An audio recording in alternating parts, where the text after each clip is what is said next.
இன்றைய இளம் இயக்குனர்கள் புத்திசாலிகள். அவர்களுக்கு சொந்தமாக கதை பண்ண தெரிகிறதோ இல்லையோ, பணம் பண்ண கற்றுக்கொண்டு விட்டார்கள். ஒரு பக்கம் வெற்றிகரமான இயக்குனராக இருந்து கொண்டே இன்னொரு பக்கம் வெற்றிகரமான வியாபாரிகளாக இருக்கிறார்கள். லிங்குசாமி, வெற்றிமாறன், ஆர் முருகதாஸ் என இந்த பட்டியல் நீண்டு கொண்டே போகிறது.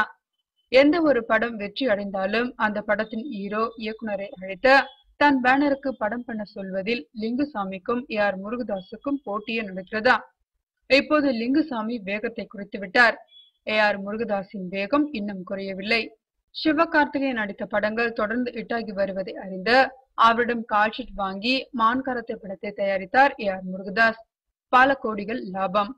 கோலி சோடா படம் ஹிட் என தெரிந்ததும் விஜய் மில்டனை தன் கம்பெனிக்கு படம் பண்ண சொல்லி அவசரமாக விக்ரம், சமந்தாவிடம் தேதிகள் வாங்கி 10 என்றதுக்குள்ள என்ற படத்தை தொடங்கினார். தி டிரான்ஸ்போர்ட்டர் என்ற ஆங்கில படத்தின் தழுவலான இந்த படத்தின் படப்பிடிப்பு திட்டமிட்டபடி முடியவில்லை. பல மாதங்களாக இழுத்துக்கொண்டே போய்கொண்டிருக்கிறதா. இதனால் கூடுதலாக பல நாட்கள் தேதிகள் கொடுத்து நடித்துக் கொண்டிருக்கிறாராம் விக்ரம். இதற்கிடையில் 10 என்றதுக்குள்ள படத்தை எதிர்பார்த்ததை விட பெரிய தொகைக்கு பிசினஸ் செய்துவிட்டார் ஆர் முருகதாஸ். இதை அறிந்த விக்ரம் கூடுதலாக சில கோடிகளை சம்பளமாக கேட்க முருகதாஸ் மறுக்க இருவருக்கும் இடையில் மனக்கசப்பு ஏற்பட்டுவிட்டதாம். இதன் காரணமாக 10 என்றதுக்குள்ள படம் வெளிவருவதில் சிக்கல் என்று பேசிக் கொள்கிறார்கள் 10 என்றதுக்குள்ள படத்தில் பணியாற்றுபவர்கள்.